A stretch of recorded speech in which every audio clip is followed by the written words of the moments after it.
පාසලේ සිටම පුංචි දරුවන්ට නිවැරදිව ඉංග්‍රීසි දැනුම ලබා දීමේ අරමුණින් රචිත විචිත්‍ර පොත්පත් රැසක් නිර්මාණය කළ නදිකා මදුවන්තිගේ නවතම ග්‍රන්ථ එළිදැක්වීම පසුගියදා සිදුවිය.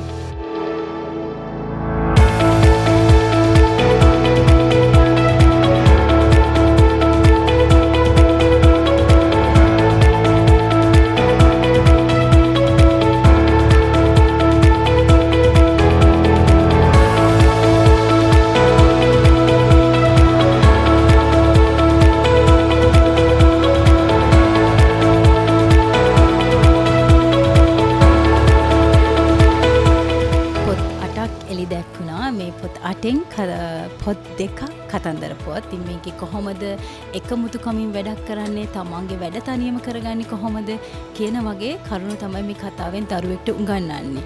ඒ වගේම තමයි කොහොමද දරුවන් තීරණයක් ගන්නකොට කොහොමද එකතු වෙලා තීරණ ගන්න කියන මෙන්න මේ වගේ කරුණු ගොඩක එකතුවක් මේ කතන්දර පොතේ තියෙනවා. ඉතින් මේ කතන්දර පොත් දෙකේම විශේෂත්වය තමයි මේ කතන්දර පොත් දෙකම ඉංග්‍රීසියෙන් සහ සිංහලෙන් කියන දෙකෙන්ම එකම කතා පොතේ ලියලා තියෙනවා. ඉතින් එතකොට අම්මා කෙනෙක්ට ඊටම පහසුවෙන් දරුවට ඉංග්‍රීසි වචනවල තේරුම් කතන්දරය සහ ඒ දරුවාට කියලා දෙන්න ඉතාමත් පහසුයි. මේ ඔක්කොම පොත් එකතුව 8ක් අද දිනේදී එළි දක්වලා තියෙනවා. ඉතින් ඉංග්‍රීසි කියවීම උගන්වන්න හුරු කරන්න මුලින් පොත් ලියපු මම දරුවන්ගේ ආකල්ප වර්ධනය සඳහා කතන්දර පොත් සහ මේ චිත්‍ර පොත් නිර්මාණය කරන්න තීරණය කරා. මොකද අධ්‍යාපනය කියන්නේ පීඩනයක් නැතුව විනෝදය, ආදරය, කරුණාව කියන මේ ඔක්කොගෙම එකතුවක් වෙන්න ඕන. මේක ප්‍රායෝගිකව එළි දක්වපු අවස්ථාවක් තමයි මේකෙදී.